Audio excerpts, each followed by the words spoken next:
Hi,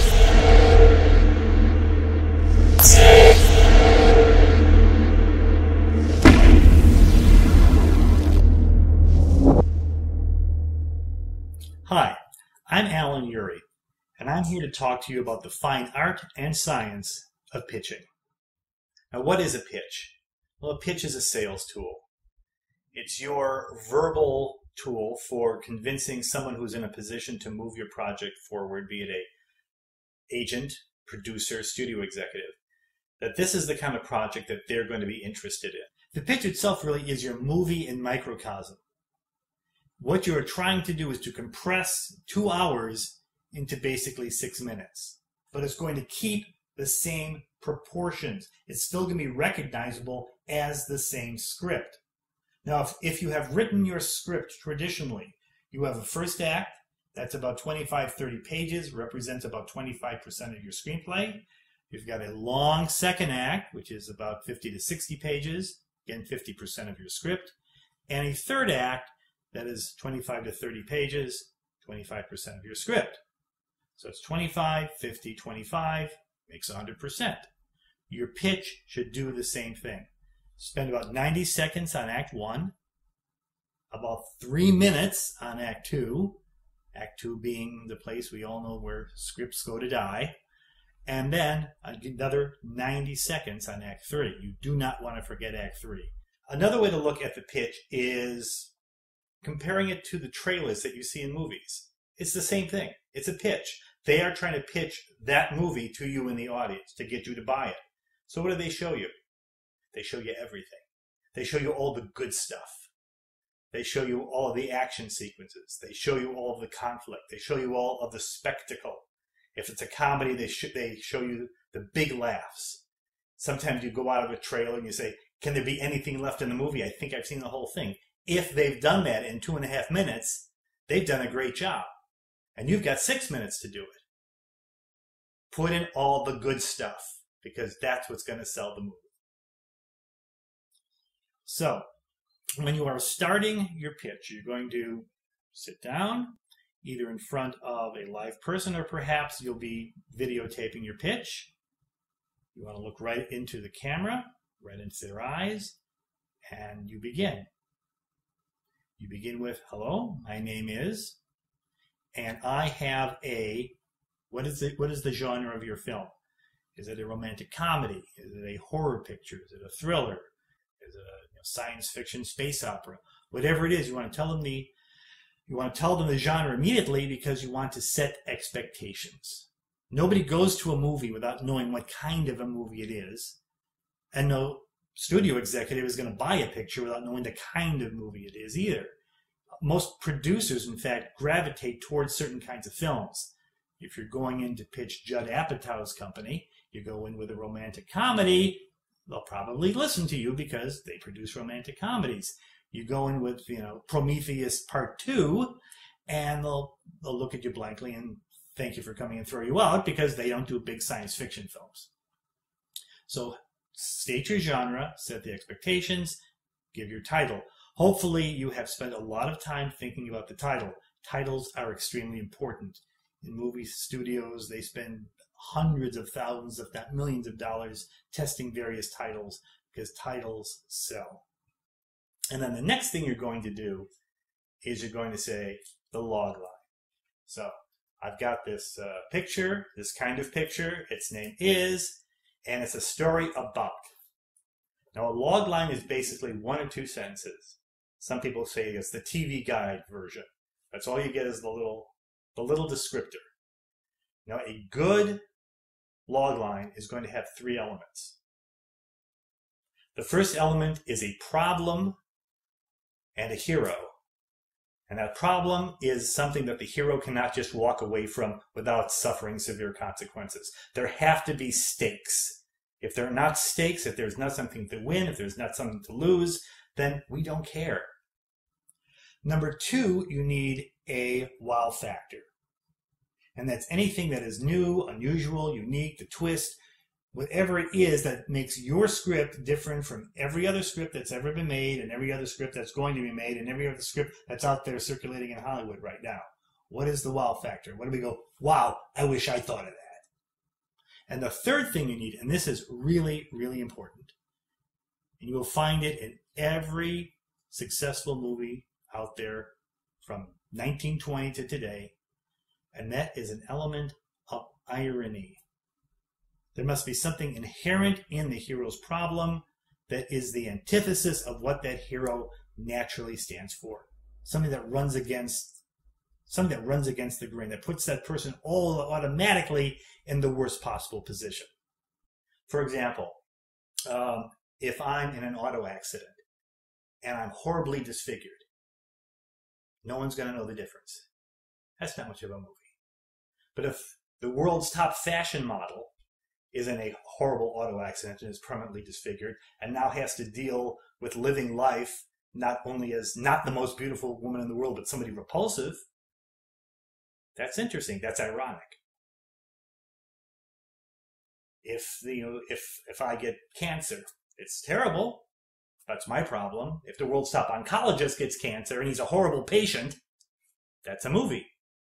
It has to have irony. Now, so what does a logline sound like?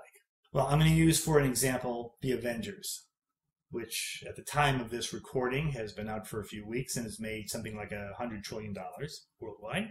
So it's going to be kind of a benchmark film that Hollywood is going to be trying to emulate for a long, long time.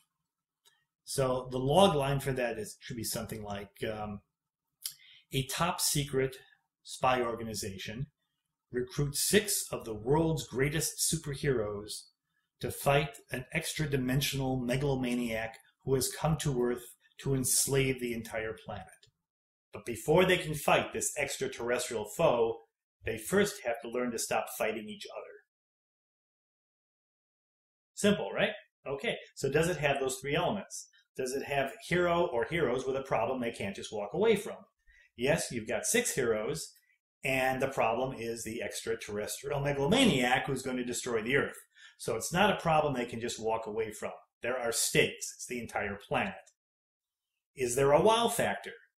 Well, yeah, you got 6 superheroes. You got a top secret spy organization. You've got an extraterrestrial megalomaniac. Yeah, that's pretty much a wow factor.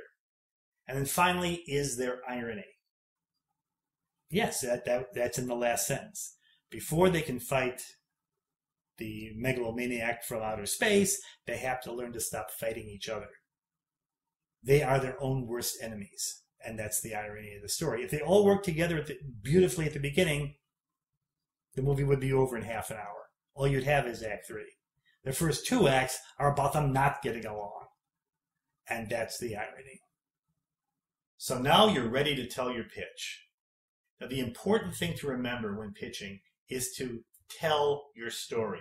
Don't explain your story. 90% of people who are doing this for the first time make the mistake of explaining. They step back and say why they wrote the story, what the meaning of the story is, what the theme of the story is, why the story is important. And then they talk about the various characters. This character means this character means that. These are the relationships the character has. That is not telling the story. Instead, think of your story like a fairy tale. A fairy tale you're telling to a 4-year-old child. How do you do that? Once upon a time, in a far-off kingdom, there existed a fairy princess who was trapped in a gigantic castle, trapped there by an evil witch, yada, yada, yada, yada. But you're telling the story. You're setting a place and a time. Where does your story take place? What's the first thing we see when the movie begins? Is it opening in Manhattan? Are you in a coffee shop in Rome? Are you in a spaceship, somewhere out in outer space? Where are you? When are you? Let us know that. It's very important. Have the character in motion. Already the character should have a problem. The character is doing something. It could be something very minor, trying to get all of her kids to school on time. Or it's a guy getting ready for a big sales presentation. Or it's a guy training to meet the greatest karate master of all time. Whatever. The character is trying to do something, and the character already has a problem. That's why we start to connect with that person. Then lead us through the beats of the first act until you introduce the inciting incident. Whatever it is that comes crashing down on the hero and changes those heroes' plans. Then the hero has to step back and reevaluate the situation, start a whole new set of plans, which then takes us into Act 2. The problem has become much, much larger. Now, as you're talking about this, don't forget the most important thing about your characters, which is the character's emotions. How is the character feeling at these times? Is the character angry? Is the character frustrated? Is the character in a murderous rage? What is going on in the character's head? You just want to drop these in. You don't want to dwell on it, but weave that into the story. Now, Act 2, as I said earlier, is traditionally where screenplays go to die. Because what happens is people have a great time setting up Act 1, but then they don't follow through. They don't know how to develop it. So try to think of your second act as actually 2 acts. The first quest and the second quest. Every movie you see usually follows this structure. So instead of 30 pages, 60 pages, 30 pages, it's 30 pages, 30 pages, 30 pages. Everything is in quarters. At the beginning of Act 2, a new plan has been created due to the inciting incident and the change in that person's life. And now we follow that character as he or she is trying to reach that new goal.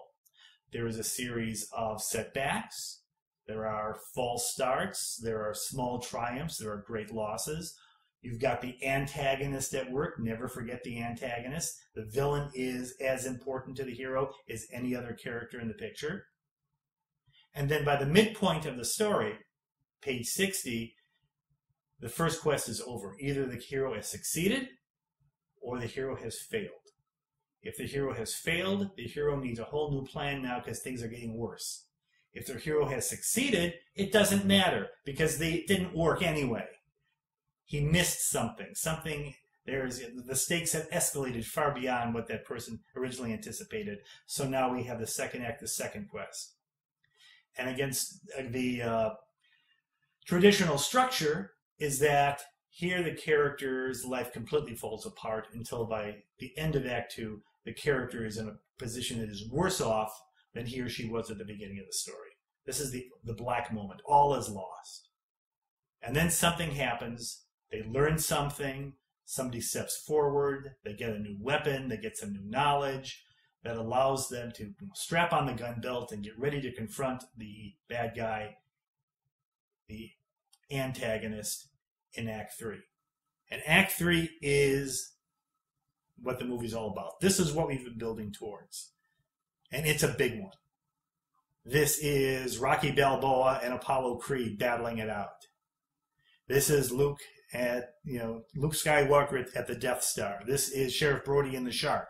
This is the big battle, and it goes on, and it goes on. There's back and forth, up and down. It looks like the hero is down. The hero comes back. Something happens. Boom. It's over. Either the hero survives, is triumphant, or in some cases the hero loses. But hopefully there's a moral victory. Then at the end you say, okay, and how does the story end? What's the last thing we see? Is there a great last line? We've talked about those great last lines. Do you have one in your script? If you have one, that's it. It's over. Curtain. Now, a lot of people ask, should I give away the ending? There are some screenplay gurus who say no. Use that as the hook to get the agent to read the script. I think it's a really lousy idea. This is not a third grade book report you're trying to pitch here. If you want to know how it ends, you've got to read the book. No, you want these people to make a $100 million investment in your vision. You've got to give them every reason to say yes and remove every possible reason for them to say no. Give them everything you've got, and that includes the ending, because that's how the audience is going to remember your film. You can have the greatest story out there, and if the ending falls flat, and we've all seen those movies where the ending falls flat, it doesn't matter how good everything else was, it stinks. So give them the ending, give them a good ending. They will be very, very appreciative. They'll be very, very happy.